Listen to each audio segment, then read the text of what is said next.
The library of Ravenshire Castle stood in mourning silence, save for the gentle rustle of papers. Duchess Eveline Farrington moved with practiced grace between the oak shelves, her amber eyes scanning each title with reverence. The room had always been her sanctuary, until this day when sanctuary became scaffold. "Your Grace, a package arrived from London." The footman bowed, extending a parcel bound with blue ribbon. "Place it on the desk, Thomas. That will be all." Her voice betrayed nothing as she dismissed him with a slight nod. Sunlight streamed through leaded windows, catching dust motes that danced above the unopened parcel. Eveline's fingers trembled slightly as she untied the ribbon. No seal marked the wrapping, curious for correspondence of noble origin. Inside lay a bundle of letters, tied with azure silk. The handwriting struck her first, delicate yet assured, with flourishes that spoke of a feminine education. Eveline unfolded the topmost letter, her breath catching as the salutation revealed itself. "My dearest Alaric." No wife should ever discover such words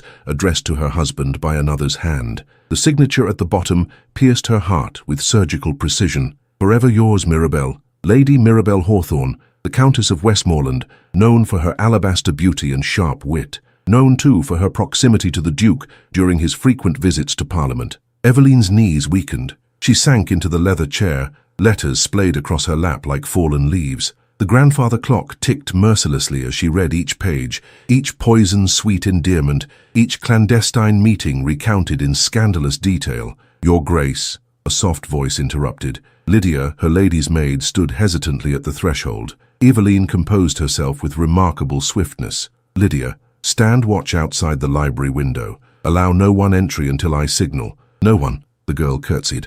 "Yes, Your Grace." Alone again, Eveline arranged the letters in chronological order, noting dates, places, promises. 6 months of betrayal, neatly documented in Lady Mirabell's flowing script. 6 months while she had maintained the ducal household, entertained nobility, and warmed a bed that her husband evidently found insufficient. The Duchess retrieved a small key from her chatelaine and unlocked the hidden drawer of her writing desk. Inside lay her mother's journal of herbal knowledge. Remedies, potions, and secrets passed through generations of women. Her fingers traced a particular page, lingered on a recipe marked with a crimson thread. When hoofbeats echoed in the courtyard below, Eveline knew her time alone had ended. She gathered the letters and moved to the hearth where embers still glowed from morning's fire. Selecting one letter, the most damning, she slipped it into her pocket. The others she held poised above the flames, listening as her husband's footsteps approached along the corridor.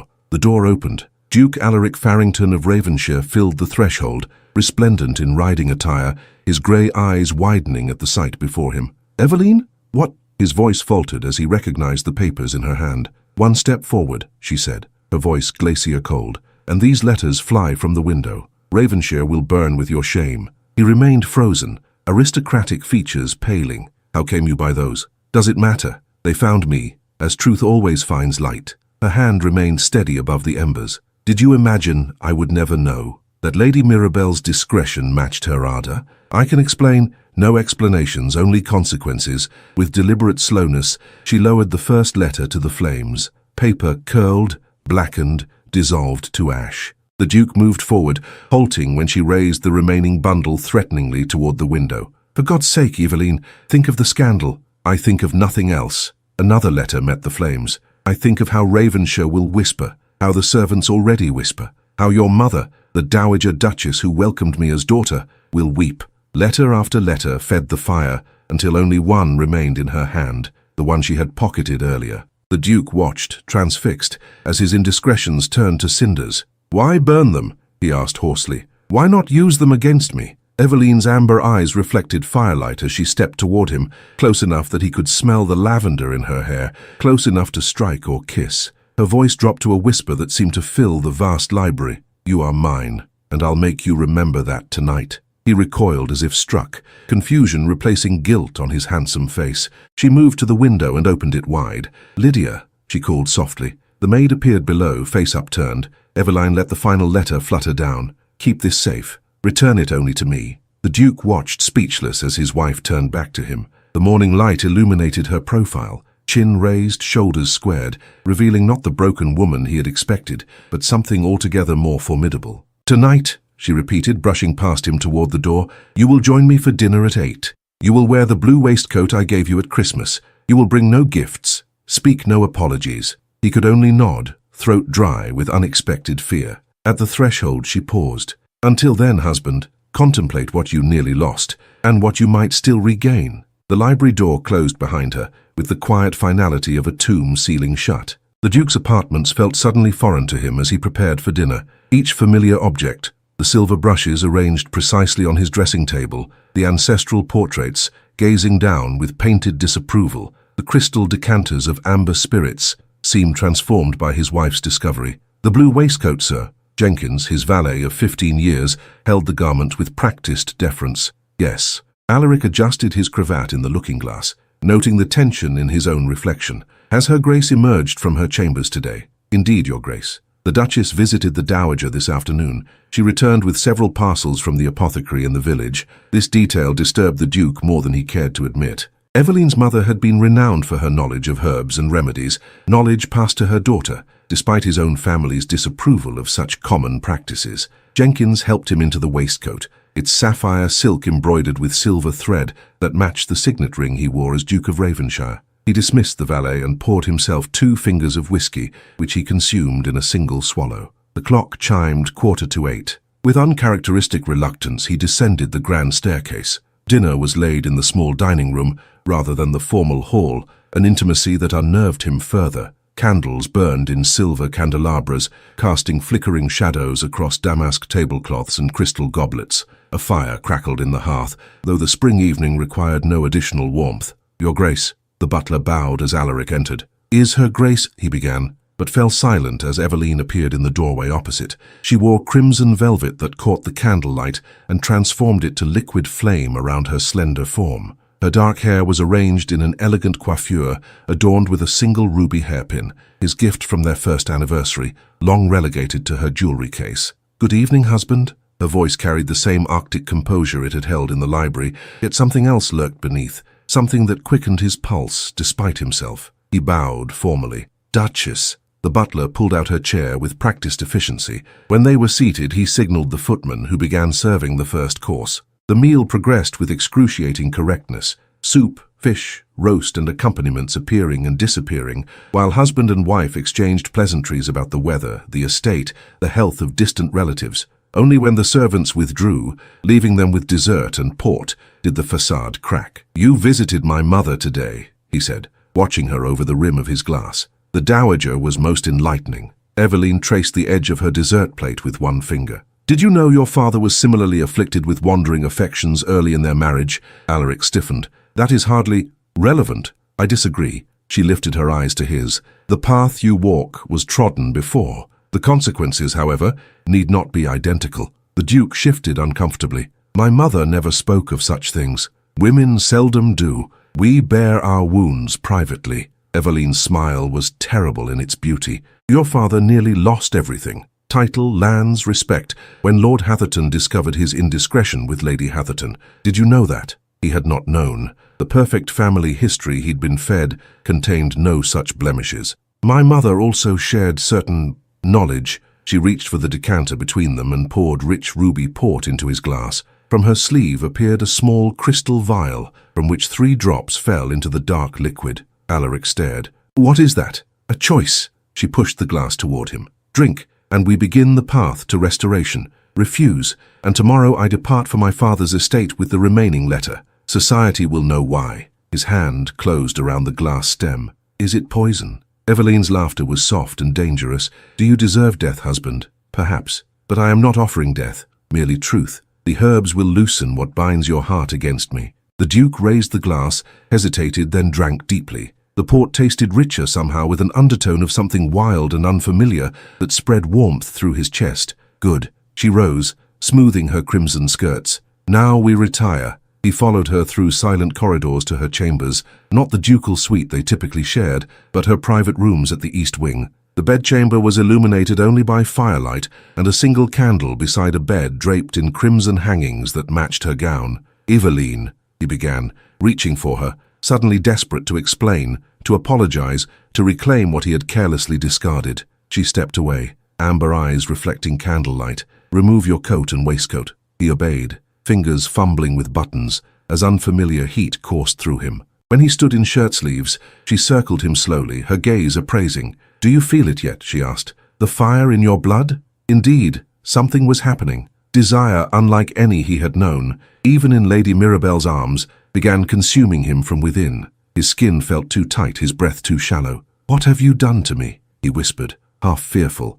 half entranced. "Given you clarity." Eveline extinguished the candle with a delicate breath. "Tonight, you burn. Tomorrow you choose." In the darkness, she moved toward the door that connected to her dressing room. The Duke stepped forward, reaching for her, but his legs suddenly weakened. He sank onto the edge of the bed, consumed by wanting. "Eveline!" His voice cracked with need. "Don't leave." She paused at the threshold, a silhouette against faint light beyond. "You are mine," she repeated, "and tonight you'll remember it in every breath you take." The door closed behind her, leaving him alone with unquenchable fire and the scent of her perfume lingering in the air. Dawn broke over Ravenshire with merciful gentleness, spilling pale gold light across the Duke's haggard face. He had spent the night in tormented wakefulness, burning with desire that found no release, haunted by visions of his wife that dissolved like morning mist whenever he reached for them. The door to Eveline's dressing room remained closed, a simple wooden barrier that might as well have been forged from tempered steel.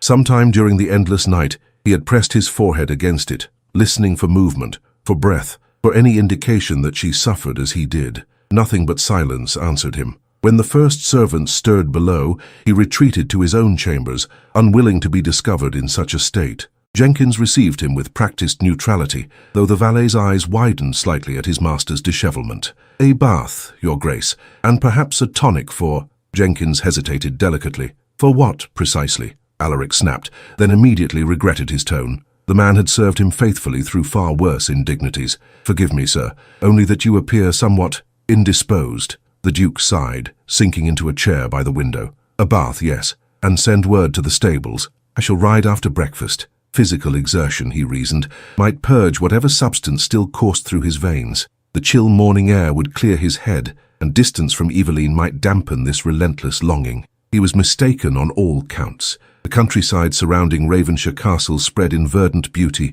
spring having transformed winter's austerity to vibrant life. Yet the Duke noticed none of it as he rode recklessly across fields and through woodlands, his stallion lathered with exertion. By noon, he found himself at the edge of the village, where necessity forced a halt. His mount required rest, and his own parched throat demanded relief. The Crown and Thistle stood at the village crossroads, offering respite to travellers and locals alike. "Your Grace," the innkeeper bowed low as Alaric entered, causing conversation to falter throughout the common room. "What an unexpected honour! May I offer refreshment, ale, and privacy?" He tossed coins on the counter, more than sufficient to secure both. Seated in a corner alcove with a foaming tankard before him, the Duke attempted to gather his scattered thoughts. The herb-infused port had unleashed something primal within him, a hunger specifically for Eveline that transcended physical desire. He craved her presence, her voice, her forgiveness, with an intensity that frightened him. "1,000 pardons, Your Grace."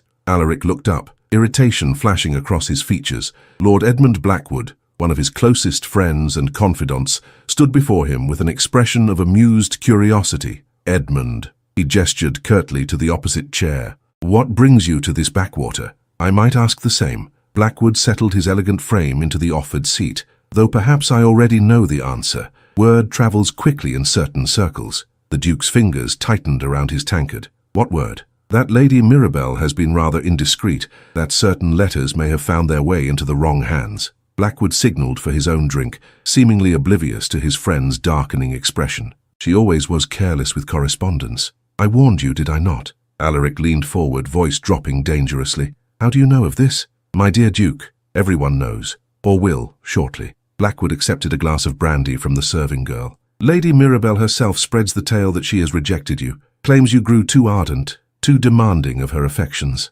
Blood drained from the Duke's face. "She lies, naturally. But society adores a salacious falsehood over a mundane truth." Blackwood sipped his brandy with infuriating calm. "The question remains, what will you do? What will the illustrious Duchess do?" Alaric rose abruptly, throwing coins on the table. "My wife," he said with quiet intensity, "is not your concern." "Ah, but she is everyone's fascination now." Blackwood's smile held no warmth. "The betrayed Duchess of Ravenshire. Will she flee to her father's estate in disgrace? Will she publicly denounce you? Or—" he leaned forward, voice dropping to a conspiratorial whisper. Will she exact some feminine revenge? Something snapped within the Duke. His hand shot forward, grasping Blackwood's cravat and jerking the smaller man half across the table. Speak of her again with anything less than absolute respect, he growled, and you shall answer to me on the dueling field. He released Blackwood so suddenly that the man nearly toppled backward. Without another word,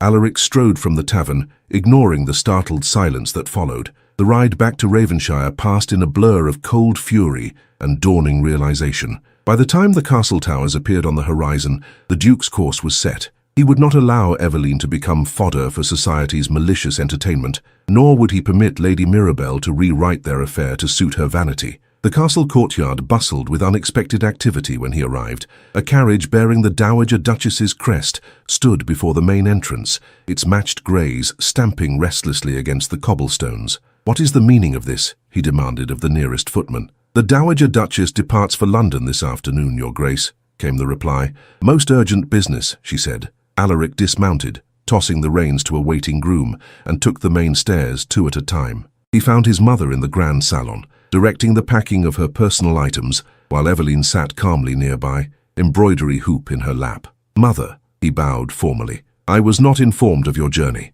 The Dowager Duchess of Ravenshire, still formidable at 62, fixed her son with a gaze that had quelled dukes and diplomats alike. Some matters cannot wait upon your convenience, Alaric. Eveline's needle flashed in and out of taut fabric, her face a study in tranquil concentration. She wore blue today, the colour of morning glories, her hair arranged in a simpler style that somehow enhanced her natural elegance. What matters demand such haste? He asked, unable to keep accusation from his tone. Lady Mirabelle Hawthorne has been spreading certain rumours. His mother's voice could have frosted glass. I go to remind her, and those who listen, what it means to challenge the House of Ravenshire. The Duke paled. Mother, there is no need. There is every need. The Dowager's gaze flickered briefly to Eveline, whose needle continued its steady rhythm. Our family does not tolerate slander, nor do we abandon our own. The emphasis on those final words left no doubt as to her meaning. The Dowager had chosen sides,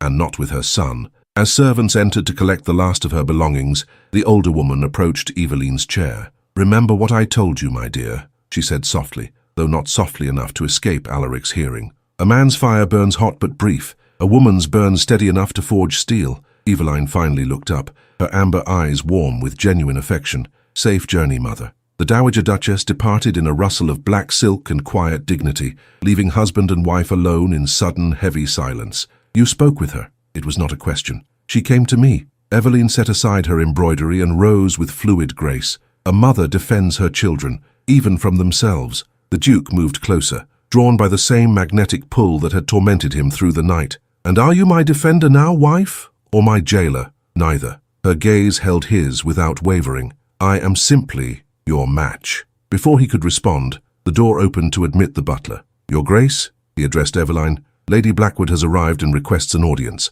The Duchess nodded serenely. Show her to the blue parlour, Phillips. I shall attend her shortly. When the servant withdrew, Alaric caught his wife's arm. Edmund's wife? What business have you with her? That, said Eveline, gently extracting herself from his grasp, is between women. Rest assured, husband, I defend what is mine, by whatever means necessary. She moved toward the door, pausing on the threshold. The afternoon light caught her profile, illuminating the quiet determination in her features. Tonight, she said without turning, you will dine with me again. We have much to discuss regarding Lady Mirabelle's creativity. The door closed behind her, leaving the Duke with the unsettling certainty that forces had been set in motion beyond his control or comprehension. Lady Regina Blackwood departed Ravenshire precisely 47 minutes after her arrival, her normally composed features flushed with an emotion the footman could not quite name. She did not request her husband's whereabouts, though Lord Edmund's horse remained tethered in the castle stables.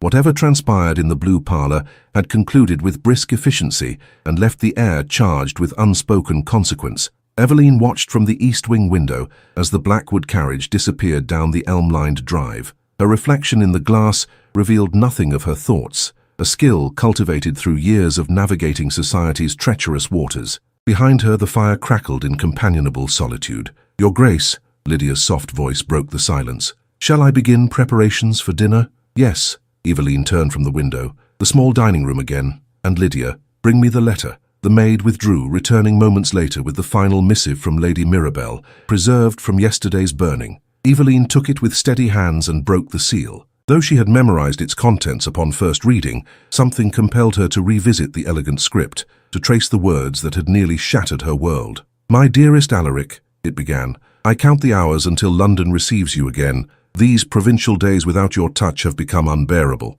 The letter continued in increasingly explicit detail, leaving no doubt as to the nature of their relationship. What struck Eveline now, reading with clinical detachment, was the calculated precision beneath the passionate language. Lady Mirabelle wrote not as a woman consumed by love, but as one documenting evidence. A knock at the chamber door interrupted her contemplation. She quickly secreted the letter within her desk drawer before calling, "Enter." Dr. Henry Thornfield, the family physician since her father-in-law's time, stepped into the room with the grave dignity that had always reminded Eveline of an undertaker assessing a particularly troublesome corpse. "You sent for me, Duchess?" His voice carried the weight of decades preserving aristocratic secrets. "Indeed." She gestured to a chair near the hearth. "What I require is absolute discretion." As always, he settled his aging frame with practiced care. "How may I serve?" Eveline poured tea from the waiting service, adding neither sugar nor milk before passing him the delicate cup. "I require your knowledge of certain conditions that might affect a man of my husband's age and constitution." If the physician was surprised by her directness, he concealed it masterfully. "His Grace enjoys robust health, to my knowledge." "Physical health, certainly." She sipped her own tea. "I speak of melancholia, confusion, perhaps even delusions." Dr. Thornfield's bushy eyebrows rose fractionally. "Has the Duke exhibited such symptoms?" "Not yet." Her amber eyes reflected firelight with unsettling intensity. "But one must be prepared should certain circumstances arise." Understanding dawned slowly across the physician's weathered features. "I see. And might these circumstances include public statements of an unflattering nature, perhaps regarding marital relations?" "Precisely." Eveline set down her cup with a porcelain clink. "Should my husband ever speak of improprieties or make wild accusations, I would need authoritative testimony that such behavior stems from a temporary derangement, one requiring seclusion and treatment." The implication hung between them, clear as crystal and twice as sharp. The Duke of Ravenshire could find himself declared unfit to manage his affairs, committed to private care, should he attempt to disgrace his wife publicly. "Such testimony would require examination," the doctor said carefully. "Evidence." Eveline withdrew a small leather pouch from her escritoire. The coins within clinked softly as she placed it on the table between them. "Consider it advance payment for your conscientiousness." Dr. Thornfield made no move to take the offering. "Your mother was skilled in herbalism, was she not? I recall certain tonics of her creation that produced remarkable effects. My mother taught me many things." Eveline's smile held no warmth. "Including the value of having physicians who understand the delicate nature of aristocratic marriages." The doctor nodded slowly. "I have served Ravenshire for 30 years, Duchess. I have no wish to see its reputation sullied, nor its leadership compromised." "Then we understand each other." She rose, signaling the interview's conclusion. "You need not take the pouch now.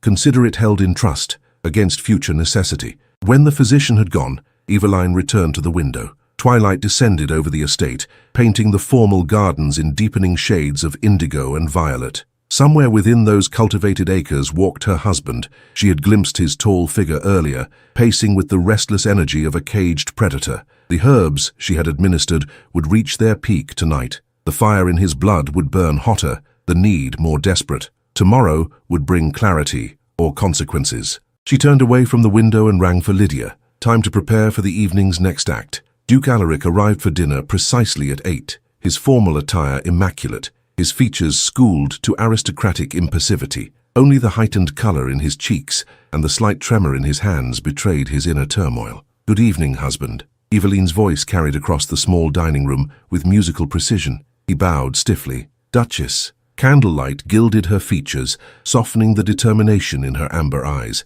She wore emerald tonight, his favorite color on her, though he had not spoken this preference aloud in years. The gown's modest neckline and fitted sleeves emphasized her elegant neck and slender wrists, where a single pearl bracelet gleamed against pale skin. They dined in near silence, attended by servants who moved with ghostly efficiency between courses. Only when the final dish had been removed and port served did Eveline dismiss the staff with a quiet word. You met with Edmund's wife today. Alaric swirled the ruby liquid in his glass, not drinking. I did. May I inquire as to the purpose? Eveline's smile was sphinx-like. Lady Blackwood possesses certain correspondence between her husband and Lady Mirabelle, letters that suggest Lord Edmund played matchmaker in your affair. The Duke stilled. That's absurd. Is it? Regina seemed quite convinced. She reached into her bodice and withdrew a folded paper. This particular note details a rather elaborate scheme involving your monthly visits to London, convenient introductions, and strategic absences. Alaric's expression darkened. Edmund would never... Men seldom recognize betrayal from their own kind. Eveline unfolded the note and placed it before him. Your friend has been sharing your private indiscretions with half of London society. He finds your infatuation with Lady Mirabelle highly amusing. The Duke scanned the letter, colour draining from his face as he recognized Edmund's distinctive scrawl. Phrases leapt from the page. Alaric plays the lovesick fool beautifully, and his country duchess suspects nothing. And most damning, Mirabelle performs her role to perfection, for suitable compensation, naturally. This cannot be real, he whispered, though the evidence of his friend's betrayal lay irrefutable before him. Reality often disappoints, Eveline said softly. Lady Blackwood provided this in exchange for my silence regarding her own indiscretions with Lord Pembroke's younger brother. Alaric looked up sharply. You blackmailed her? I negotiated. Her voice remained calm, reasonable. As I negotiated with Dr. Thornfield this afternoon, ensuring he understands that any public scandal regarding our marriage might be attributed to your temporary mental instability. You would have me declared mad? Incredulity battled with growing admiration for his wife's strategic brilliance, only if necessary. Eveline poured more port into his glass, adding nothing from her crystal vial this time. Drink, husband. This contains only what the vineyards intended. He hesitated, then drank deeply, welcoming the familiar burn that momentarily overshadowed the unnatural fire still coursing through his veins. What game do you play, Eveline? Not a game. She leaned forward, candlelight catching the amber depths of her eyes. A reclamation. Before he could respond, the door opened to admit Lydia, her face pale with urgency. Your Grace, forgive the interruption. A rider has arrived from London with most urgent news. Eveline rose immediately. What news? The Dowager Duchess, Lydia faltered, has confronted Lady Mirabelle publicly at Lady Sutherland's musicale. There was an incident. Both ladies have been removed from the gathering. The Duke stood so abruptly that his chair clattered backward. My mother is unharmed, Lydia assured him, but Lady Mirabelle was overcome with a fit of hysterics after certain revelations. The messenger awaits your instructions. Husband and wife exchanged a single glance, fraught with unspoken understanding. Whatever battle they waged between themselves, this external threat demanded unified response. Tell him we depart for London at first light, Alaric commanded. Have the carriages prepared. When Lydia had gone, he turned to Eveline with newfound respect. It seems we journey to the battlefield together, wife. Indeed. She moved toward the door with quiet dignity. Rest well, husband. Tomorrow requires our combined strength. He caught her hand as she passed, his fingers burning against her cool skin. Tonight, he said hoarsely, I would not be alone with these flames you've kindled. Eveline's gaze held his, measuring, assessing. The fire purifies, she replied softly. One more night of burning and perhaps you will be worthy of quenching. She withdrew her hand and departed, leaving him with the lingering scent of her perfume and the growing certainty that he had gravely underestimated the woman he had married. London welcomed the Duke and Duchess of Ravensshire with its perpetual cacophony of carriage wheels, street vendors, and society whispers. Their arrival at Ravensshire House in Grosvenor Square caused immediate ripples through the aristocratic waters, particularly as they arrived in the same carriage, presenting a united front that confounded expectations. The vultures gather already, Alaric murmured, noting the strategic positioning of several society matrons at windows across the square. News travels faster than our horses. Let them watch. Eveline descended from the carriage with practiced grace, her travelling ensemble of midnight blue, a stark contrast to the spring fashions favouring lighter hues. What they see will be entirely of our choosing. The Dowager Duchess awaited them in the drawing-room, enthroned like a general after successful campaign. Despite the grueling journey from Ravensshire, Eveline insisted on immediate conference. Servants were dismissed, doors firmly closed. It is worse than I anticipated, the older woman began without preamble. Lady Mirabelle has powerful allies, Lord Hatherton among them. Alaric stiffened at the name. Hatherton? What possible interest could he have in this affair? The same interest he held in your father's time. The dowager's gaze was flint. Destruction of our family's influence. The vendetta merely sleeps. It never dies. Eveline removed her gloves with deliberate care, laying them across her lap like abandoned weapons. Tell us precisely what transpired at Lady Sutherland's. I confronted Mirabel privately at first, a courtesy she did not deserve. The dowager's mouth thinned to a disapproving line. She denied everything, claiming Alaric pursued her relentlessly despite her virtuous rejections. When I suggested this narrative contradicted her own letters, she became hysterical, publicly. Eveline's voice remained calm, though her fingers tightened almost imperceptibly around her gloves. Most publicly. She collapsed into Lord Hatherton's arms, most convenient his presence, sobbing that she was being persecuted for rebuffing unwanted advances from a married duke. The dowager's eyes flashed dangerously. The insinuation being that you, Alaric, are a predatory libertine who threatens innocent noblewomen. The duke's face darkened with fury. That scheming, manipulative— "Control yourself," his mother snapped. "Rage serves nothing. Lady Mirabel has transformed herself from adulteress to victim with remarkable efficiency. Lord Hatherton sees opportunity to revive old grievances under the guise of protecting feminine virtue." Eveline rose and moved to the window, watching London society continue its elaborate dance beyond the glass. "Who stands with us? The Earl of Westmoreland refuses to believe his daughter capable of such behavior," the dowager replied. However, his wife, who knows Mirabel's character more intimately, has maintained conspicuous silence. Lady Blackwood has withdrawn completely from society, claiming illness. And the letter, Eveline turned, the one that would prove the truth of their correspondence, remains our only tangible evidence. The dowager's gaze sharpened. "You preserved it as instructed?" "I did." Eveline returned to her seat with measured steps. Though its production would create scandal regardless of who appears vindicated, Alaric paced the perimeter of the room, the unnatural fire in his blood now commingled with righteous anger. "What of Edmund? His betrayal deserves answer." "Lord Blackwood," said Eveline with delicate emphasis, "has received invitation to meet with me tomorrow morning. I suspect his appearance will depend entirely on what his wife has revealed of our previous conversation." The Duke halted his pacing. "You cannot meet him alone." "I shall not be alone." Her smile carried predatory grace. "Your mother will accompany me while you attend Lord Pembroke's club, where Hatherton frequently breakfasts. Your presence alone will demonstrate you fear no accusations." "A sound strategy," the dowager approved. "Divided forces achieve multiple objectives." Alaric studied his wife with growing fascination. The woman he had dismissed as a pleasant provincial companion had revealed herself as a tactical equal to any military strategist. While he had pursued shallow pleasure in Lady Mirabel's arms, Eveline had been observing, learning, mapping the social battleground with unerring precision. "There is more," the dowager continued. "Lady Sutherland holds her annual spring ball 3 nights hence. All parties in this drama are invited. A deliberate orchestration, I suspect. Lady Sutherland enjoys nothing more than social combustion under her roof. We shall attend," Eveline decided immediately. "Together, presenting such harmonious unity that Mirabel's claims appear immediately suspect. And if Hatherton confronts me directly," Alaric's hand moved instinctively to where a sword would hang in earlier, less civilized times, "you will respond with perfect courtesy and absolute denial." Eveline's voice allowed no contradiction. "Any display of temper will only reinforce their narrative." Later, as twilight settled over London's teeming streets, husband and wife found themselves alone in the ducal chambers. Servants had prepared separate rooms, but Eveline had wordlessly followed Alaric to his apartments, closing the door behind them with quiet finality. "The fire still burns," he said hoarsely, standing by the window while she seated herself before the vanity. "Whatever you gave me is nothing compared to what you gave yourself." She began removing the pins from her hair, each one placed precisely on the silver tray beside her. "The herbs merely illuminate what already exists within you." Dark waves cascaded down her back as the final pin was withdrawn.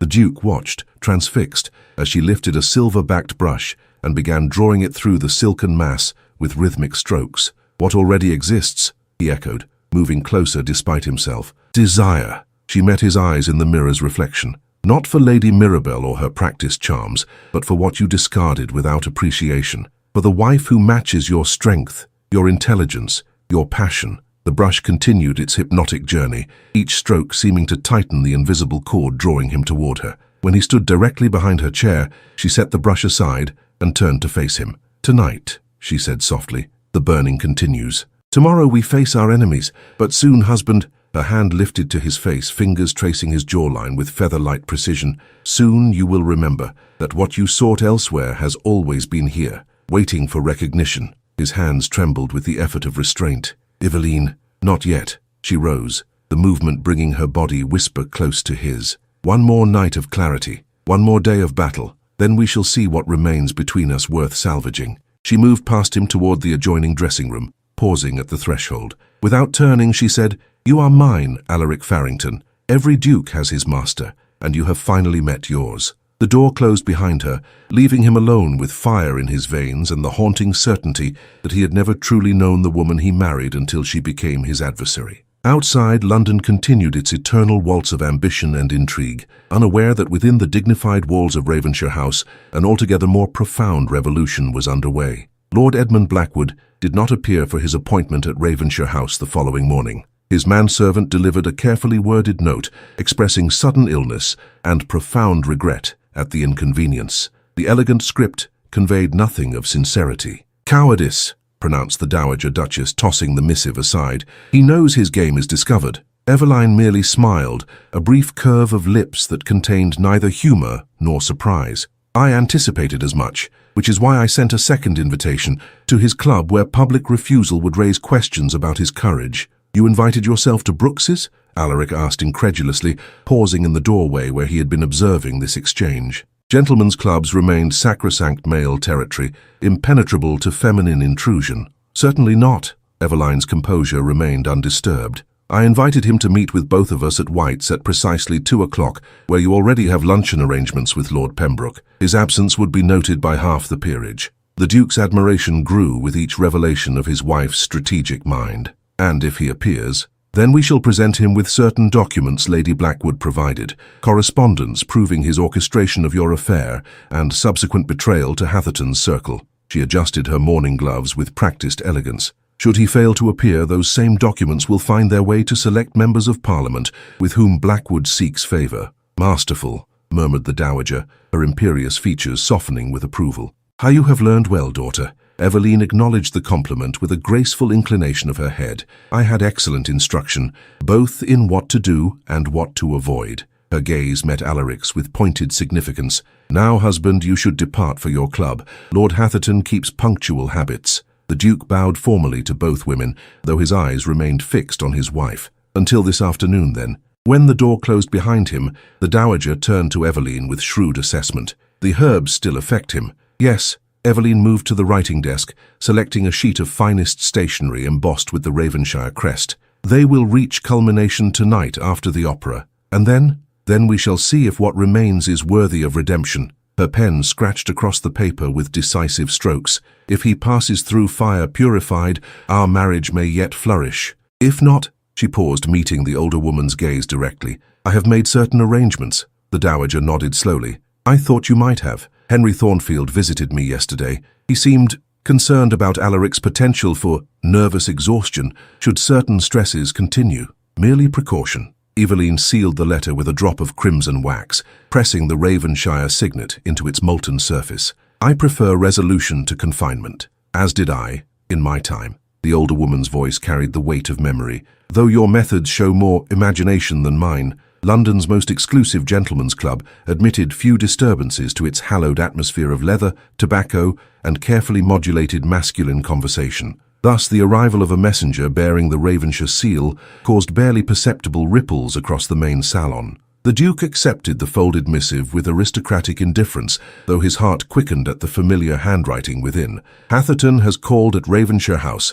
Return immediately." He excused himself with practiced civility from his companions and departed without unseemly haste, though every instinct urged immediate flight. Lord Hatherton's presence in his home, near his wife, triggered primitive responses that centuries of aristocratic breeding could not entirely suppress. The Ravenshire carriage awaited outside, as if Eveline had anticipated his swift response. Throughout the journey through London's congested streets, Alaric's mind raced with possibilities, none pleasant. Hatherton's vendetta against his family stretched back 2 generations to perceived slights and territorial disputes, now shrouded in historical mist. Ravenshire House appeared unchanged when the carriage finally arrived. its Portland stone facade maintaining dignified silence regarding whatever drama unfolded within. The butler admitted him with unflappable decorum. "Her Grace awaits in the blue salon, Your Grace." Alaric strode through the entrance hall with barely contained urgency, his footfalls echoing against marble floors. He paused only momentarily before the salon doors, composing his features into the mask of ducal authority, then entered without announcement. The tableau before him stopped him cold. Eveline sat with perfect posture upon the blue damask settee, her morning gown of dove grey lending her an air of understated elegance. Across from her, in the wing-back chair typically reserved for the Duke himself, sat Lord Hatherton, a silver-haired predator in impeccable tailoring. Between them, on the rosewood tea table, lay a familiar packet tied with blue ribbon, the letters, all of them, not merely the one Eveline had preserved. "Ah, Ravenshire," Hatherton rose with exaggerated courtesy. "How fortunate you've returned. Your lovely Duchess has been most enlightening company." Alaric's gaze locked with Eveline's, searching for explanation, for reassurance. Her amber eyes revealed nothing. "Lord Hatherton brought a most curious package," she said, her voice carrying the drawing-room pleasantness that concealed steel beneath silk. "Letters purportedly written by you to Lady Mirabel. He thought I should see them." The Duke's blood froze. "That's impossible. Those letters were burned." "Were they?" Hatherton's smile could have cut glass. How careless of someone to preserve copies. Or perhaps, his gaze slid to Eveline with calculated insolence, "these are the originals, and what your Duchess burned was merely theatre." "I don't write in purple ink," Alaric said flatly, moving to his wife's side with deliberate possession. "Nor do I sign correspondence with flourishes resembling diseased spiders." Eveline's lips curved slightly at this precise description of the forgery's flaws. "Indeed, I pointed out several such discrepancies to Lord Hatherton, along with the curious fact that these supposed love letters contain details of Ravenshire estate matters known to be incorrect." Hatherton's composure slipped momentarily. "Lady Mirabel confirmed their authenticity." "Did she?" Eveline lifted one letter with gloved fingertips, as if its touch might contaminate. "How interesting that she would authenticate correspondence dated during weeks when my husband was demonstrably elsewhere, as Parliament's attendance records would verify." The older man's face darkened with barely suppressed fury. "You think yourself clever, Duchess, but this game has only begun." "Not a game, Lord Hatherton," Eveline corrected gently. "A lesson in consequences." She withdrew from her pocket a small, folded document and placed it atop the forged letters. "This arrived from Lady Blackwood this morning. A signed confession regarding her husband's collaboration with you and Lady Mirabel to orchestrate this entire affair, from the initial introduction to the manufactured scandal." Hatherton remained frighteningly still. "Blackwood would never betray me." "Perhaps not willingly." Alaric found his voice, moving to stand behind his wife's chair in wordless support. "But his wife holds certain evidence of his own indiscretions that would result in financial ruin should they become public. One finds that self-preservation often trumps loyalty," Eveline added with gentle emphasis, "particularly among conspirators." The older man's hand moved toward the documents, but Eveline was faster,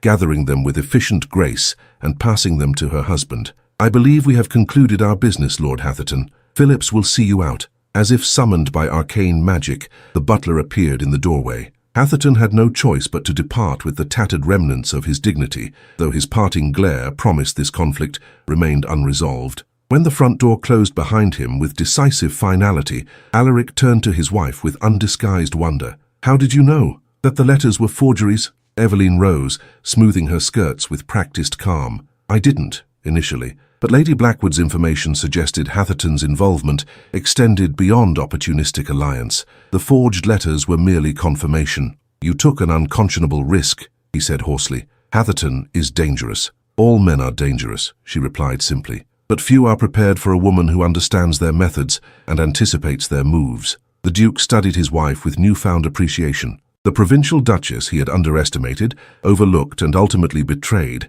had revealed herself as a formidable strategist capable of dismantling their enemies with surgical precision. "Tonight," Eveline continued, moving toward the door with unhurried grace, "we attend the opera. Lady Mirabel will be present in Lord Westmoreland's box, undoubtedly prepared for dramatic confrontation. We shall provide none. And after?" The question carried weight beyond its simple syllables. She paused at the threshold, amber eyes meeting his with calm certainty. "After, husband, we return here, and you will make your final choice between the fire that merely burns and the flame that forges something greater." The door closed behind her with quiet inevitability, leaving the Duke alone with forged letters, genuine revelations, and the growing certainty that his life's greatest battle would not be fought in Parliament or dueling fields, but in the private chambers of his marriage. The Royal Opera House blazed with candlelight, a temple of culture where London's aristocracy gathered to observe music, spectacle, and, most crucially, one another. Tonight's performance of Mozart's Don Giovanni carried ironic significance not lost on the Duke of Ravenshire as he escorted his wife through the grand foyer. Eveline moved with serene confidence, her gown of deepest burgundy velvet setting her apart from the pastel silks favored by younger noblewomen. The modest neckline and exquisite draping spoke of taste rather than ostentation, yet every eye followed her progress. Whispers trailed in their wake like perfume. "Lady Mirabelle has arrived," Alaric murmured, offering his arm as they ascended the grand staircase. "Westmoreland's box directly across from ours." As anticipated, Eveline's gloved hand rested lightly upon his sleeve, the picture of wifely devotion. "We shall acknowledge them precisely once with perfect courtesy, then appear utterly absorbed in each other's company." The Duke nodded, admiring her tactical precision, even as the unnatural fire in his blood surged at her proximity. 3 nights of burning had left him hollow yet somehow more substantial, as if impurities had been gradually burned away, leaving only essential truth. The Ravenshire box occupied prime position, offering both excellent views of the stage and strategic visibility to the audience. Eveline took her seat with practiced grace, while Alaric remained standing, scanning the theatre with aristocratic indifference. His gaze inevitably found Lady Mirabelle, resplendent in azure silk that emphasized her celebrated blue eyes. She sat beside her father, the Earl of Westmoreland, whose stern countenance suggested limited patience for the evening's entertainments. Their eyes met across the theatre's gilded expanse. Mirabelle's full lips curved in a smile of practiced seduction. Alaric bowed formally, precisely the acknowledgement protocol demanded, nothing more, then deliberately turned his attention to his wife, leaning close to whisper something that made Eveline's lips curve in genuine amusement. The message could not have been clearer had he shouted it across the orchestra pit. Lady Mirabelle held no power over him. "Well executed," Eveline murmured, adjusting her opera glasses, "though your performance has only begun." Throughout the first act, husband and wife presented a tableau of matrimonial harmony. Alaric's hand occasionally covered Eveline's on the velvet armrest between them, her head inclined toward him during particularly beautiful arias. They shared observations behind discreetly raised programs. To any observer, they appeared a couple united in appreciation of music and each other's company. During intermission, they remained in their box rather than joining the elaborate promenade in the grand salon.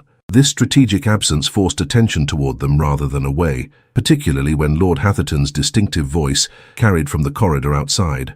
"Ravenshire hides behind his duchess's skirts," he pronounced with calculated volume. "One wonders what else he conceals." Alaric stiffened, but Eveline's hand on his arm prevented the response Hatherton clearly sought. Instead, she rose with unhurried grace and moved to the box's edge where she would be visible to the milling aristocrats below. "They wish to provoke public confrontation," she said softly. "We shall deny them the satisfaction." The Duke joined her, placing his hand at the small of her back in a gesture both possessive and supportive. The touch sent flames coursing through his veins, no longer the punishing fire of her herbal concoction, but something deeper, more genuine. Standing beside her, presenting unified defiance against their enemies, he recognized the truth that had eluded him throughout their marriage. Eveline was not merely his wife by contract and convenience, but his perfect counterpart in every aspect that mattered. When the second act commenced, Lady Mirabelle was noticeably absent from the Westmoreland box. The Earl sat alone, his expression thunderous.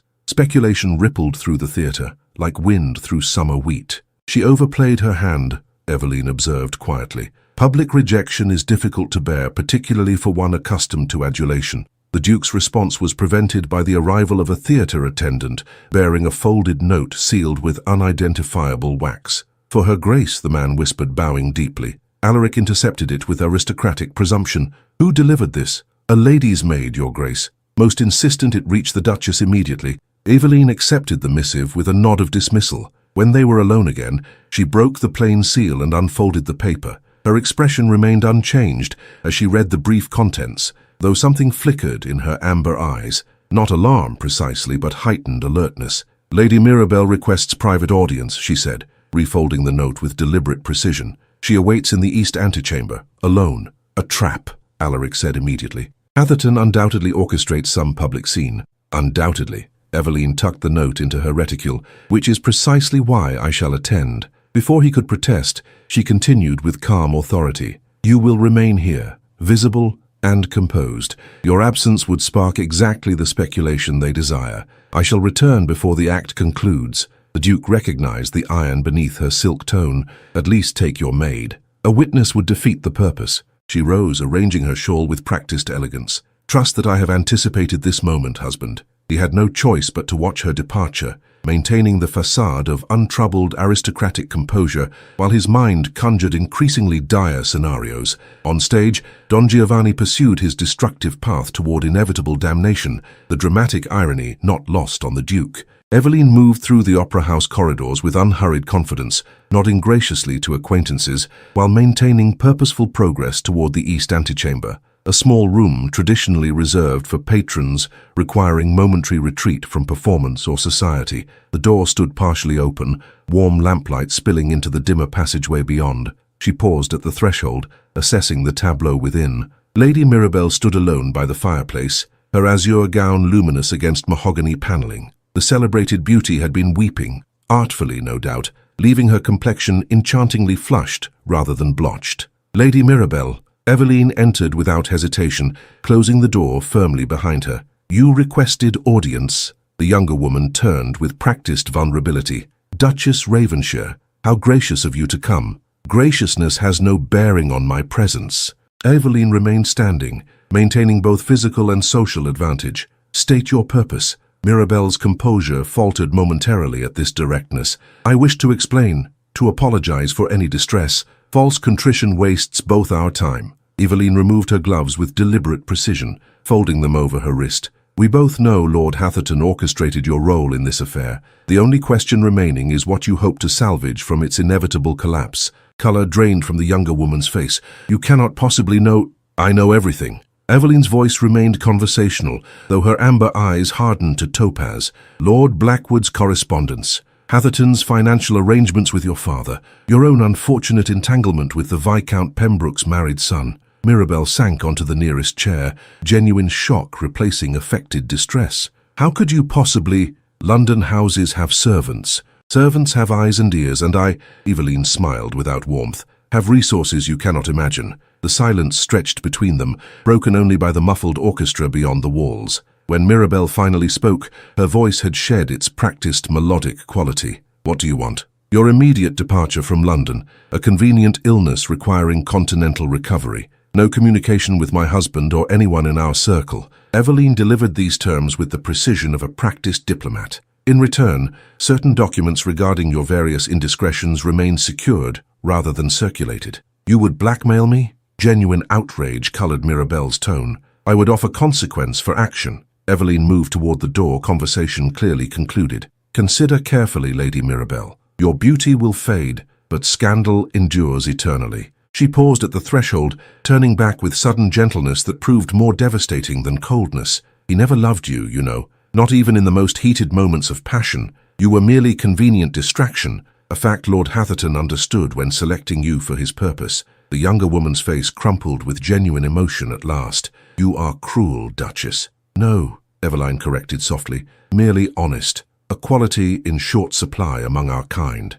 She departed without waiting for response, closing the door on Lady Mirabelle's silent tears. The corridor stretched before her, leading back to the Ravenshire box, to her husband, to the culmination of her careful strategy. Each step carried her closer to the night's inevitable conclusion, a confrontation far more intimate and consequential than the one just concluded. The opera continued its tragic progression as Eveline slipped quietly back into their box. Alaric's questioning glance received only a slight nod, confirmation of victory without need for elaboration. His hand found hers in the dimness, fingers interlacing with unprecedented intimacy. You are remarkable, he whispered, voice rough with admiration and the fire that still consumed him. She turned, amber eyes reflecting candlelight with mesmerizing intensity. Tonight, she murmured, you discover precisely how remarkable, husband. The remainder of the performance passed in heightened awareness, every note resonating with unspoken promise. When the final tragic chords faded and applause erupted around them, The Duke and Duchess of Ravenshire rose in perfect unison, a united front as they faced both the appreciative crowd and the battle awaiting them at home. The Ravenshire carriage moved through London's lamplit streets with stately progression, its matched blacks maintaining dignified pace despite the tension crackling within the velvet-lined interior. Eveline sat opposite her husband, the space between them charged with unspoken anticipation. "Lady Mirabelle will leave for the continent within the week," she said, breaking the silence as gas lamps cast alternating patterns of light and shadow across her composed features. "Lord Westmoreland's finances cannot withstand the scandal Hatherton's scheme would bring." "You offered terms," Alaric observed, neither question nor accusation colouring his tone.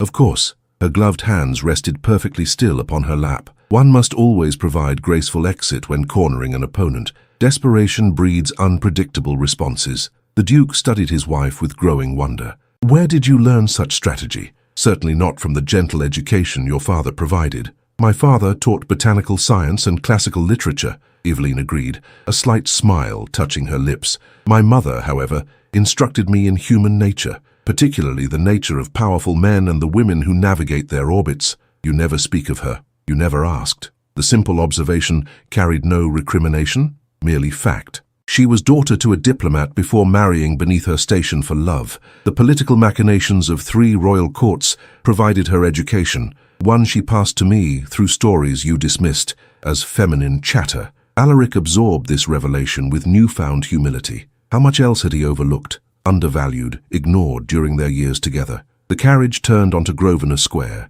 approaching the dignified facade of Ravenshire House. "Your mother," he said suddenly. "She knew what you planned from the beginning, didn't she? The herbs, the strategy, all of it." "She recognized the pattern," Eveline corrected gently. Having walked this path herself, she merely illuminated what might otherwise have remained shadows. The carriage halted before their residence. Footmen appeared immediately, opening doors and lowering steps with practiced efficiency. Eveline accepted her husband's hand as she descended, the simple contact sending renewed fire through his veins. They entered their London home with measured steps, maintaining dignified appearances before the servants who lined the grand foyer. The Dowager Duchess awaited them in the main salon, her imperious features revealing nothing as they approached.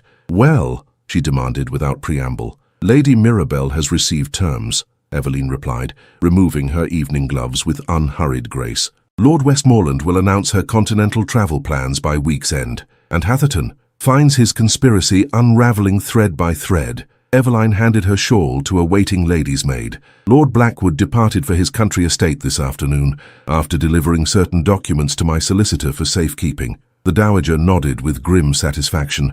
"Then the immediate danger passes. The remainder will be managed through proper channels." "Indeed." Eveline's gaze met Alaric's with quiet significance. "If you'll excuse us, Mother, the Duke and I have private matters requiring attention." The older woman's assessment was swift and knowing. "Of course." She rose with regal dignity. "I shall breakfast at 10. We can discuss further strategy then." When they were alone, the pretense of aristocratic composure fell away like discarded garments. Eveline moved to the sideboard and poured amber liquid into crystal glasses, her movements betraying tension despite practiced control. "3 nights of burning," she said quietly, offering one glass to her husband. "Tonight brings either culmination or conclusion. Drink, Alaric." He accepted the glass, studying the liquid with wary assessment. "More herbs? No more deception between us." She raised her own glass in subtle toast. "Only choice." The Duke drank deeply, welcoming the familiar burn of finest brandy, unaltered as promised. Eveline sipped more delicately,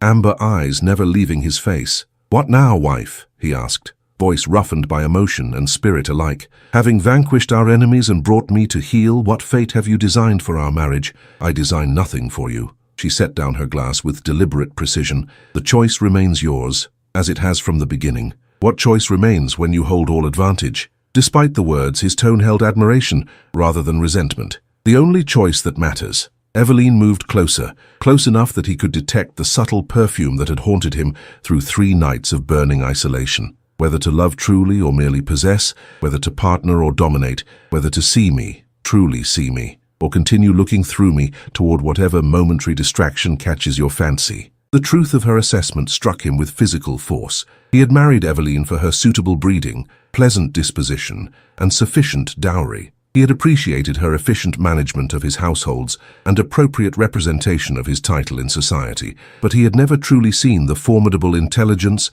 strategic brilliance, and passionate depth that constituted her authentic self. "I have been blind," he acknowledged, voice dropping to intimate register. "Yes." No triumph colored her agreement, only calm certainty. "The question remains whether your vision has cleared. The herbs you administered," he said slowly, "they were not merely punishment. They were illumination." She moved toward the door leading to the grand staircase, each step deliberate invitation. "Fire burns away pretense, leaving only essential truth. Tonight we discover what truth remains between us, husband." He followed as if physically tethered to her presence, ascending the staircase with growing urgency, not toward her private chambers, where he had spent that first tormented night, but toward the ducal suite they had nominally shared throughout their marriage. The bedchamber awaited in firelit intimacy, candles casting golden light across damask hangings and polished mahogany. A silver tray held crystal decanters and a small porcelain bowl filled with dark liquid that carried the same herbal scent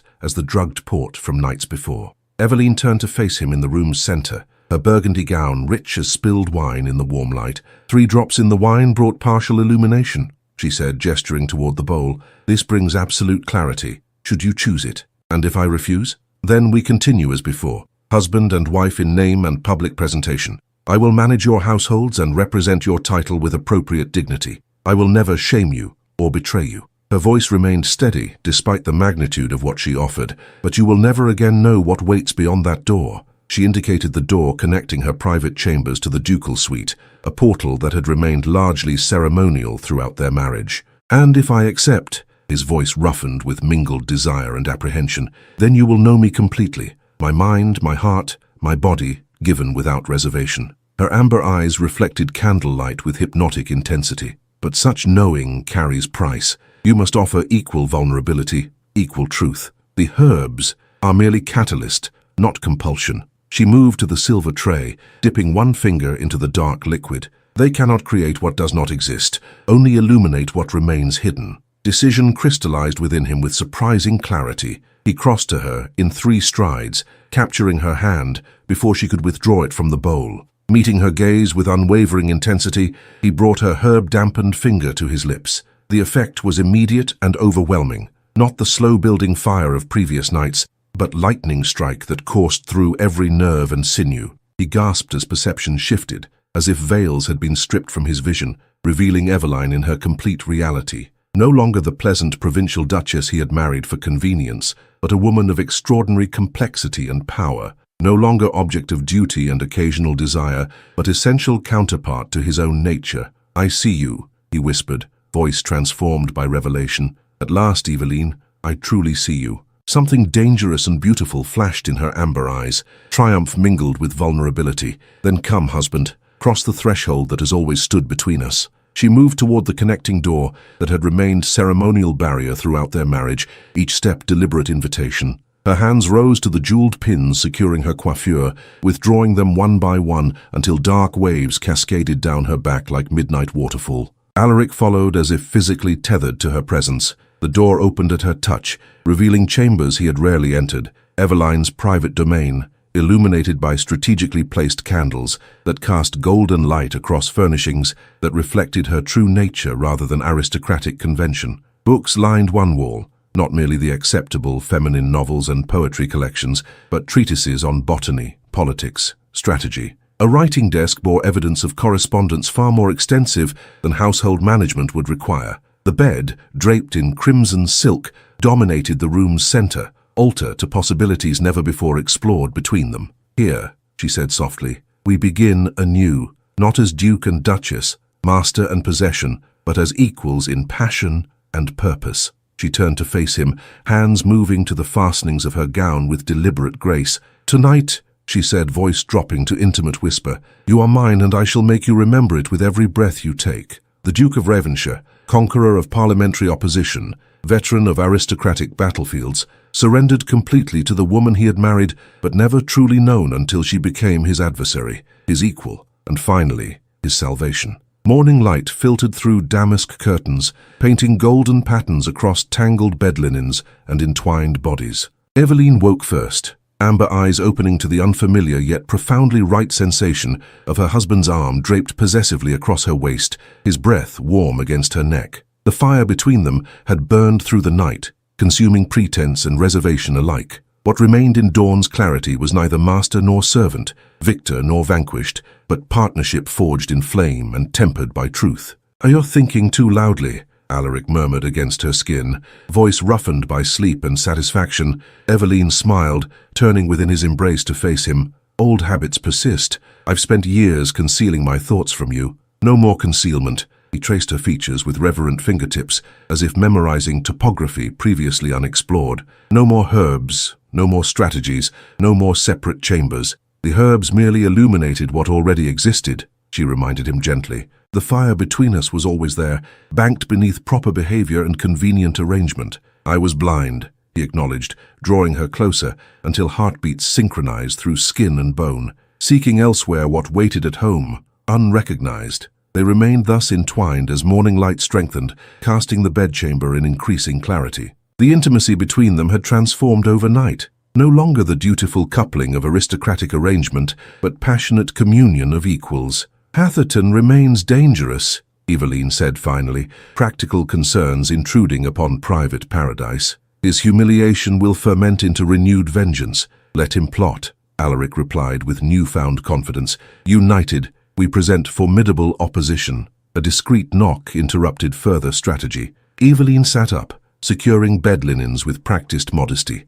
"Enter." Lydia appeared bearing a silver tray laden with morning correspondence. Her composed features betrayed no surprise at finding master and mistress sharing chambers, testament to servants' awareness of household currents long before principals acknowledged them. "Urgent messages, Your Grace." She placed the tray on a side table and withdrew with silent efficiency. Eveline reached for the topmost envelope, breaking an unfamiliar seal. Her expression remained studiously neutral as she scanned the contents, though something flickered in her amber eyes. Not alarm, precisely, but heightened alertness. "Lord Westmoreland requests immediate audience," she reported, passing the missive to her husband. "Most urgently, it seems." Alaric frowned, scanning the hastily penned note. "This suggests desperation rather than hostility. Perhaps Hatherton's noose tightens faster than anticipated, or perhaps another strategy unfolds." Eveline rose from their shared bed, reaching for her dressing gown with unhurried grace. "We should receive him together,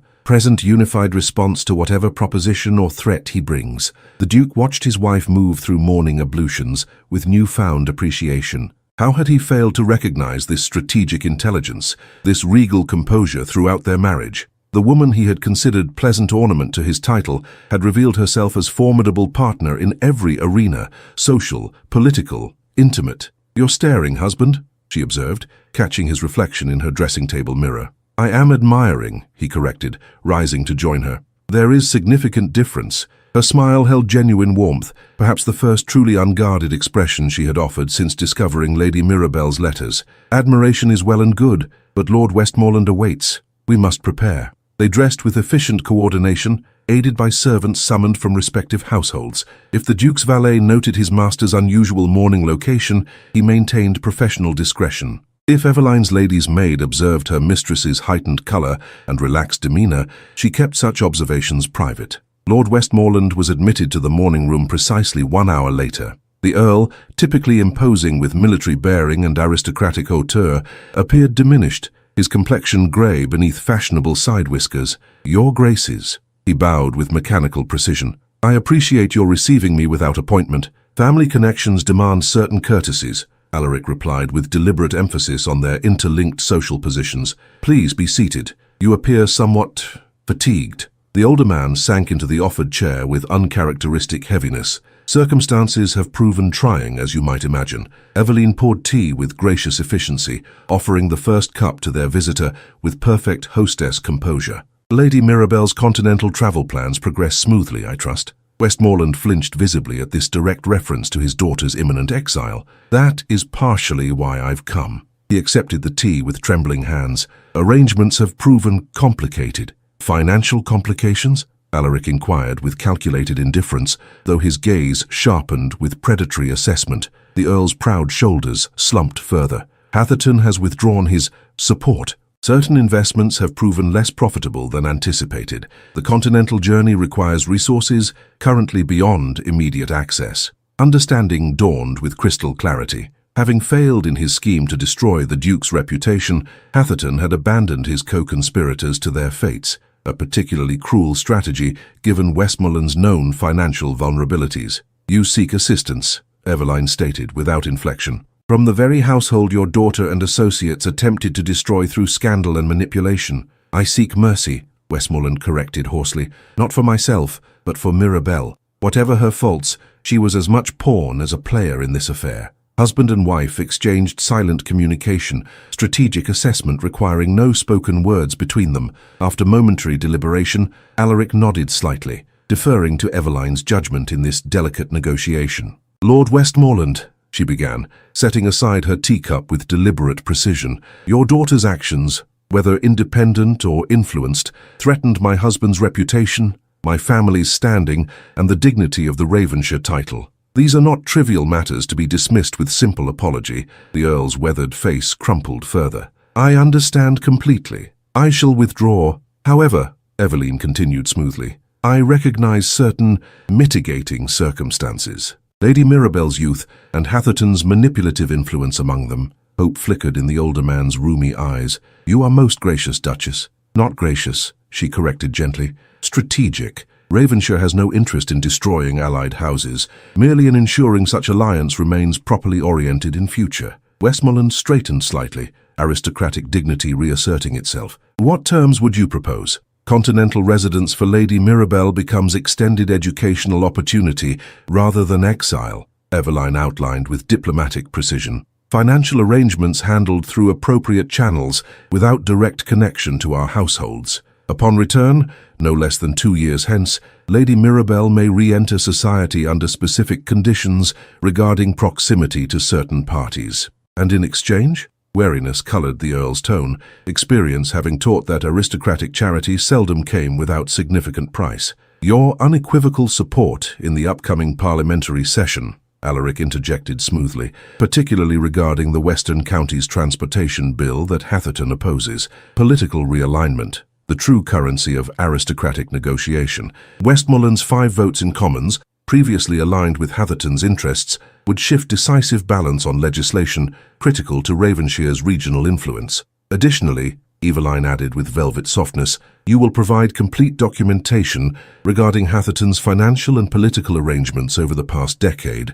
My husband's solicitors will contact yours regarding specific requirements." The Earl's expression reflected rapid calculation, weighing the humiliation of capitulation against the greater humiliation of financial ruin and daughter's disgrace. After momentary deliberation, he nodded once, a soldier recognizing superior tactical position. "I find these terms acceptable," he said stiffly, "though I would request discretion regarding certain aspects of our arrangement." "Naturally," Eveline rose, signaling the interview's conclusion. "Society need only observe appropriate distances maintained with minimal disruption to established order." After Westmoreland's departure, husband and wife remained in thoughtful silence, contemplating the morning's unexpected development. Alaric moved to the window, watching the Earl's carriage disappear down Grosvenor Square with pensive assessment. "Hatherton sacrificed his pawns with remarkable speed," he observed. "Desperation suggests his position weakens further than we perceived, or strategy shifts to different battlefield."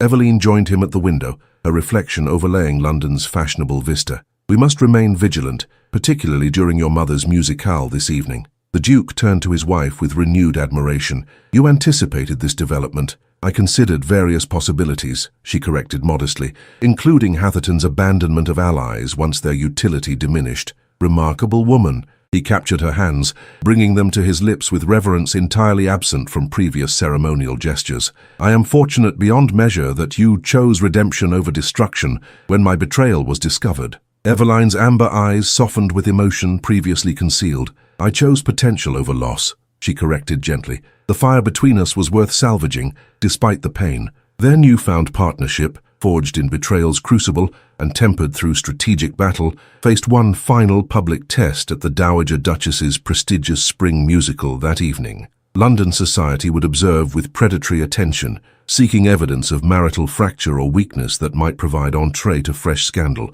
They would find none. The Duke and Duchess of Ravenshire had emerged from private conflagration transformed, no longer separate entities bound by convenient arrangement, but unified force combining aristocratic power with strategic brilliance. Let Hatherton plot fresh vengeance. Let society whisper behind jeweled fans and perfumed handkerchiefs. The alliance forged in their marriage bed now extended to every arena, political, social, emotional, presenting formidable opposition to whatever challenges might arise. "You are mine," Eveline whispered against her husband's lips as they sealed their newfound partnership with tender affirmation. "And I am yours. From this day forward, we burn together rather than apart." The Duke's answering embrace communicated complete agreement. The fire that had begun as punishment had transformed to purification, and finally to the steady flame that would illuminate their shared path forward, two equals united in purpose, passion, and power. Autumn painted Ravenshire estate in russet and gold,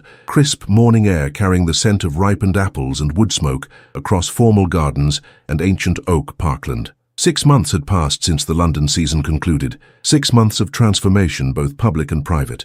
Eveline stood at her study window, watching fallen leaves dance across manicured lawns like nature's confetti. The room, once her private sanctuary, now served as shared command centre for the combined forces of husband and wife. Maps of parliamentary districts covered one wall, correspondence from political allies stacked in precise arrangement upon twin desks positioned to facilitate consultation without sacrificing individual authority. Contemplating conquest. Alaric's voice carried warm amusement as he entered, moving directly to his wife with the unconscious gravity that had characterized their relationship since that transformative night in London. Contemplating change. She turned, accepting his embrace with natural grace that remained their private pleasure rather than public performance. Lord Hatherton's petition failed in committee yesterday. Blackwood's testimony proved decisive. "As you anticipated," he pressed his lips to her temple with reverent intimacy. "Your political instincts surpass those advisors who have counseled my family for generations." Such praise would have seemed impossible mere months ago, when the Duke had considered his wife ornamental rather than essential, when the Duchess had concealed her strategic intelligence beneath proper feminine accomplishments. The partnership forged through betrayal and redemption had since reshaped not only their marriage, but Ravenshire's political landscape. "The Westmoreland alliance holds firm?" Eveline inquired, though her extensive correspondence network had already provided confirmation. "Absolutely. The Earl's financial situation improves through our discreet arrangements, and Lady Mirabelle writes from Florence with appropriate gratitude for her educational opportunity." Alaric's smile held wry acknowledgement of aristocratic euphemisms. "Your mother's prediction proves correct. Mercy creates more reliable allies than vengeance. Mother always understood power's true nature." Eveline's amber eyes softened with memory. "Particularly a woman's power, which must often operate through indirect channels.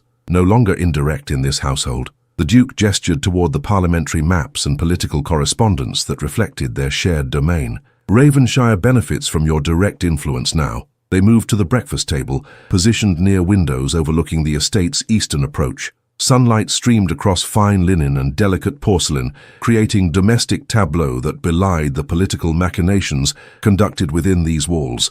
Marriage that had begun as aristocratic arrangement had transformed to powerful alliance, combining his title with her strategy, his authority with her insight. "The Dowager arrives this afternoon," Eveline reminded him, pouring tea with practiced elegance. "She brings news from court regarding the Queen's interest in our educational initiative." Another transformation, public philanthropy replacing private ambition as the Ravenshire legacy expanded beyond political power to social improvement. The school for tenant farmers' daughters represented Eveline's vision and Alaric's resources united in common purpose. "Mother will be pleased with construction progress." He accepted the offered cup, fingers brushing hers in casual intimacy, "though she'll undoubtedly find some aspect requiring immediate correction. She merely continues her education of me." Eveline smiled, warmth replacing the caution that had characterized her early relationship with her mother-in-law. Strategic alliance between generations. Their conversation continued with comfortable familiarity, discussion of estate matters, parliamentary maneuvering, local concerns requiring aristocratic intervention. Partners in every sense, they moved through topics with efficient harmony that reflected their transformed relationship. When breakfast concluded, Alaric withdrew a small package from his coat pocket, a velvet box bearing the Ravenshire crest in silver embroidery. "Anniversary gift," he explained, placing it before her. though not of our wedding day. Understanding illuminated Eveline's features. Exactly 6 months had passed since that transformative night when herbs and truth had burned away pretense between them. 6 months since "you are mine" became covenant rather than challenge. "You commemorate our true beginning," she observed softly, opening the box with careful fingers. Within rested a pendant of unusual design, amber stone set in silver filigree, surrounded by tiny rubies that caught morning light with fire-bright intensity. The craftsmanship was exceptional, but the symbolism proved more significant. Amber for her eyes, silver for steadfast strength, rubies for the fire that had forged their genuine partnership. "It's beautiful," she whispered, lifting the pendant with reverent appreciation. "Not merely ornamental," Alaric explained, taking the jewelry from her hands and demonstrating a hidden mechanism. The amber center opened to reveal a miniature compartment containing a single dried herb sprig, to remember what burned away falsehood and illuminated truth between us. Tears gathered in Eveline's amber eyes, not the calculated moisture of feminine manipulation she had occasionally employed in earlier marriage years. "Tentar novamente, es continue exactamente de onde paró." Tears gathered in Eveline's amber eyes, not the calculated moisture of feminine manipulation she had occasionally employed in earlier marriage years.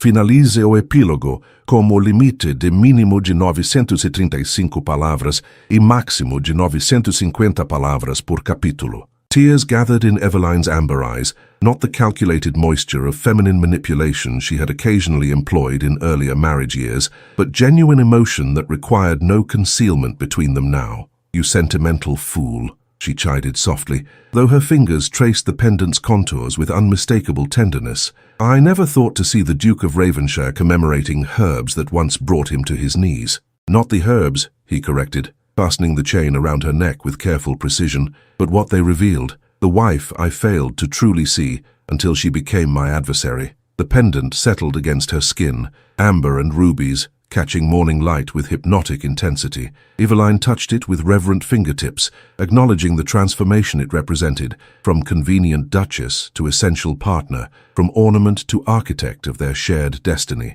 "I have something for you as well," she admitted, moving to her writing desk and withdrawing a slender package wrapped in crimson silk. "Though mine commemorates future rather than past," Alaric accepted the offering, untying silk ribbons with careful attention. Within the wrapping lay a leather-bound volume embossed with the Ravenshire crest, unremarkable in appearance, until he opened its cover to reveal handwritten pages in his wife's elegant script. "Records of the Ravenshire lineage," he read aloud, brow furrowing in momentary confusion, until comprehension dawned with stunning clarity. "Eveline, are you—" "The physician confirmed yesterday." Her smile blossomed with quiet joy, long concealed behind aristocratic composure. "The Ravenshire heir arrives in early spring. The Duke of Ravenshire, master of parliamentary debate, commander of extensive estates, veteran of political battlefields, found himself momentarily speechless. He reached for his wife with hands that trembled slightly, drawing her into embrace that transcended mere physical connection.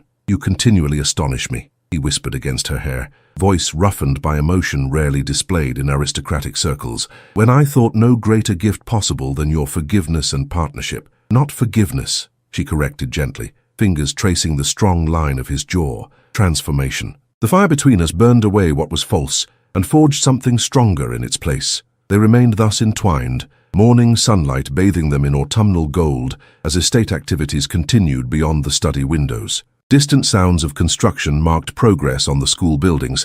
Closer at hand, servants moved with practiced efficiency through daily routines. Beyond the park boundaries, tenant farmers harvested crops from land their daughters would someday manage with education previously reserved for aristocratic sons. Legacy transformed through fire's purification, personal, political, societal. When they finally separated, it was with reluctance tempered by aristocratic duty. The day's responsibilities awaited: estate management, political correspondence, preparations for the dowager's arrival. Yet something had fundamentally shifted in their shared universe, expanding possibility beyond previous boundaries. "We should inform Mother immediately upon her arrival," Alaric decided, already anticipating the dowager's formidable satisfaction at this fulfillment of dynastic expectation. "Though I suspect she'll claim to have anticipated this development before we ourselves recognized it." "She likely did," Eveline acknowledged with amused affection. "Very little escapes her notice, a trait I've come to appreciate rather than fear." Another transformation, from wary daughter-in-law to strategic ally across generational lines. The dowager had recognized Eveline's potential long before her son acknowledged the remarkable woman he had married, providing quiet guidance through the crucible of betrayal and redemption. "We've become quite the triumvirate," Alaric observed, gathering political correspondence requiring immediate attention. Ravenshire past, present and future, aligned in common purpose.